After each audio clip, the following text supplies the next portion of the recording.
What's going on? Boys, thanks to our patrons and Fiverr customers, subscribe to our Patreon free for behind the scenes stuff.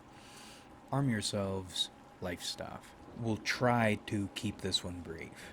Originally, I was going to title this Male Identity, following in line with the last few videos we've made, which is a topic I want to stick with. One, because I think we can actually figure this one out, and two, because I think if we do figure it out, we will see results. But thinking about identity made me realize this is still, I think, a male identity video, but just how important identity is to you as a dude. To the point, this ego death bullshit feels like betrayal. It goes beyond that. This right hand path bullshit isn't just stupid or prey behavior, it is betrayal. It is the betrayal of the one thing that has your back when nobody and nothing else will. Your identity is your ride or die, and you're going to give up on it. The one thing that will ever be ultimately loyal to you, because you think this demiurge shit, this letting go shit, will make you feel better. This right hand path shit, it's gone from disgust and distrust to prejudice. And it should have been prejudice from the beginning. Now, what is your identity? You are not your identity. You are not your ego. You are an awareness. Your identity is your mortal throne. It's your sword and your shield. It is what you know yourself to be. It's also the way by which you are able to know yourself, to have a self to know. But we mentioned last time your identity is a powerful tool, specifically for your victory drive, which is something we thought about, by the way. I still think victory is the primary dude drive, but the victory, or what you want to fight and beat, is determined by desire. And looking at it this way, I don't think actual male desire has been investigated much at all. Because what we think male desire is a bunch of excuses to feed that victory instinct. Varied and complicated excuses, but excuses nonetheless. Actual male desire seems to me misty and primordial. It feels simple, but all encompassing, and it's not sex drive, it's not any number of positivity bullshit drives. It feels like some low vibrating hatred of the demiurge. I still haven't worked it out, and in mortal terms, victory is still the primary instinct. But I think there is a why we aren't able to put our finger on yet. But I do think it's some kind of hatred of existence. Now, how does your identity help you as the ultimate tool? Well, your identity does a number of things. First, it keeps you focused. So many things want to make the awareness you are be aware of pain. Your identity gives you confines within which you can know yourself, and what I mean by that is contrast yourself against everything else. But it also seems like when things start getting tough or when shit starts getting weird, the winds start blowing. And those winds want to blow your consciousness away, your awareness away, you away, so it can dissolve you or so it can make you feel nothing but suffering. Your ego helps prevent you from blowing away. Your ego helps you have yourself instead of being had by something else. As in, whenever the winds blow in and want to take you away, your ego gives you something to focus on, to center yourself around, or even within. You ever noticed the way when shit starts getting bad, one of your first instincts is to consult with yourself? Not in a talking to yourself way, but almost in a bathing in yourself way. Your ego bathes you in protective, revitalizing self. You aren't any of these things the people of the world or the circumstances of the world want you to feel you are, to think you are, or to be. You are you. Ego protects you from alien influence, hostile aliens. You aren't blown into devastation or despair. Also, if your ego is advanced, you aren't blown into paradise. Because paradise will turn into despair and devastation quickly. Your identity is the throne of your mortal coil, and as long as you are sitting on it, you aren't perfectly safe, but you're a lot safer than you would be otherwise. And this means you have more ability to act as a contrasting element, especially when other people are being taken with the winds. You know what you need to do, and you're able to do it because you aren't fighting all this interference. You never lost synchronization with your mortal coil. Or if you started to, then you got it back quick. Because you have a good relationship with yourself.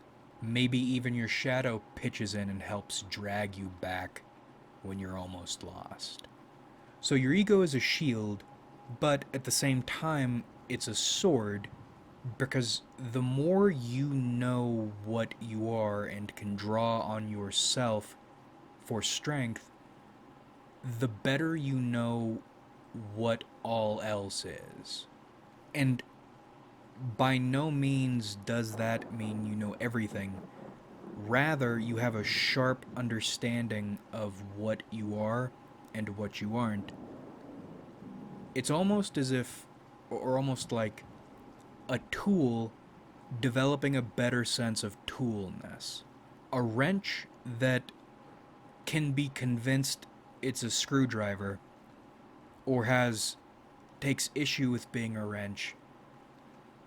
You can still make that wrench useful, but there will be a delay, there will be a decrease in force, and there will probably be a hangover.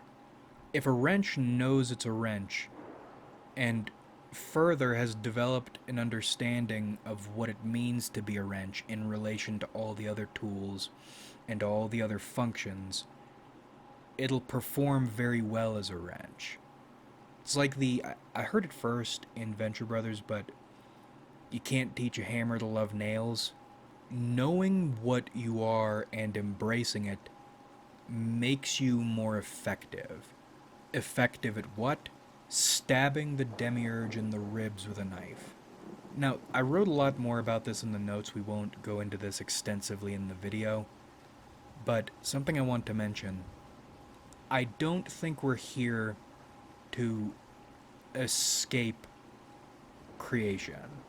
It feels like the demiurge or existence hates that we exist, and our persistence and refinement really agitate it. Maybe in our present states, we can't affect it much.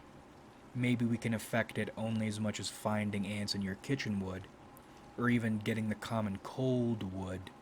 But it feels like part of what we're here to do is to punish it punish existence, punish the demiurge for being what it is and doing what it does. And that makes me think about the void. Maybe we are agents, for real Nostonauts, like we were talking about a while ago, sent here to make the demon that created I am miserable. People talk about this holiness in nature thing, or like the monk in the sea, this overwhelming religiosity or majesty of creation. I don't feel that.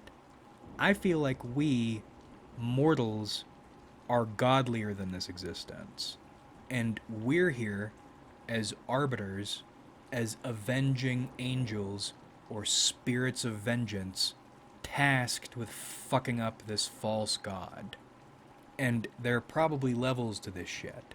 Fellow agents above and below. But anyway, awareness of self, especially that godlier than this creation aspect, makes it easier to take action. In that sometimes the world bends around you. As in most of your life, you'll spend feeling pressured and molded by circumstance, but then you have these moments it feels like you are the one doing the molding. A refined ego makes those moments more common and more productive when you have them. And we mentioned in the beginning, you are an awareness that, say, animates an ego, but is also animated by an ego. Your ego is like a living set of clothes, especially when it's refined. Consider this. When you're feeling awful, or you're feeling defeated, or any number of emotions that would make you want not to be connected with your ego, would want to dissolve your ego,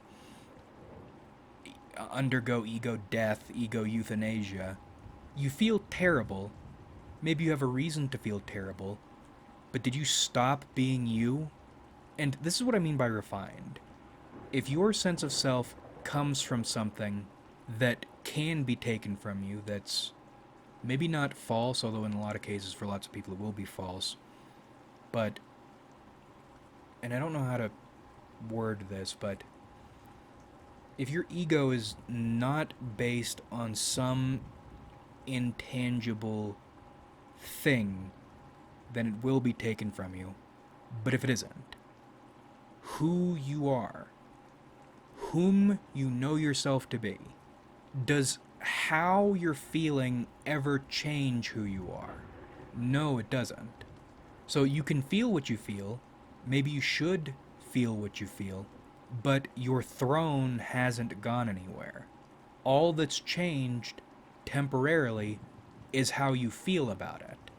And why it's so important to have one of these refined identities is your identity itself can make you feel a certain way.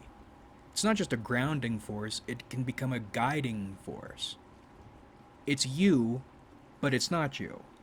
Meaning you might feel like shit, but if you've refined your identity well, all you need to do is remember who you are and choose to be yourself. And then you're back in it. And in this way, I hope you're seeing what I mean by your ego is your ride or die.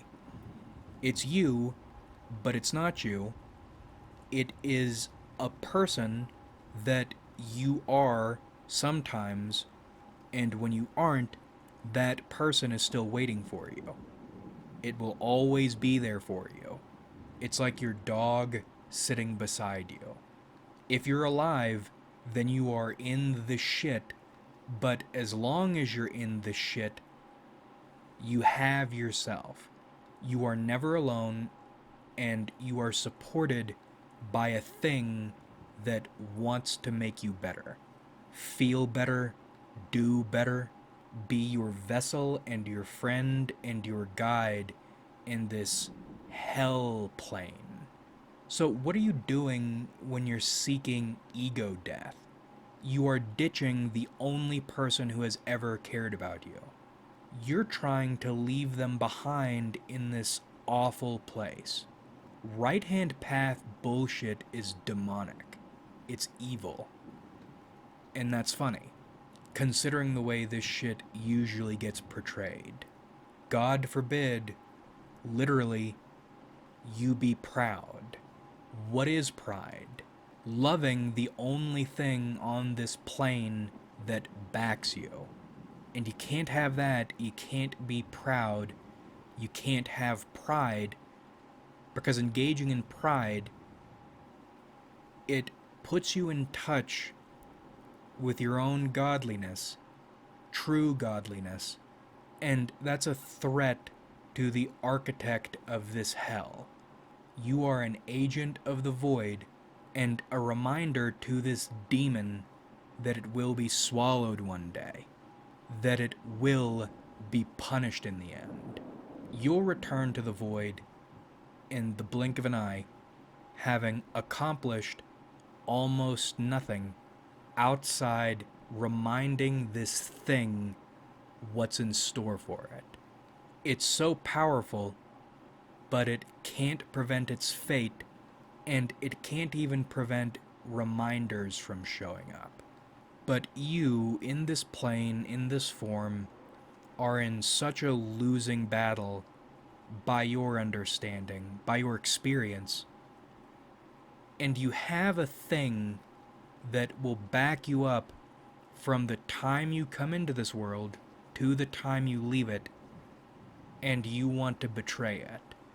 Instead of wanting to do right by it, wanting to lift it up to the degree it wants to lift you up in this mutually beneficial arrangement, you hate it and you want to kill it and you want to escape it. That's foul. That's foul murder. Yourself is the best thing that ever happened to you. It's the best thing that will ever happen to you. Make the most of it. You're going to try to leave it to damnation and torment. I hate that shit. Like if you enjoyed, subscribe if you haven't.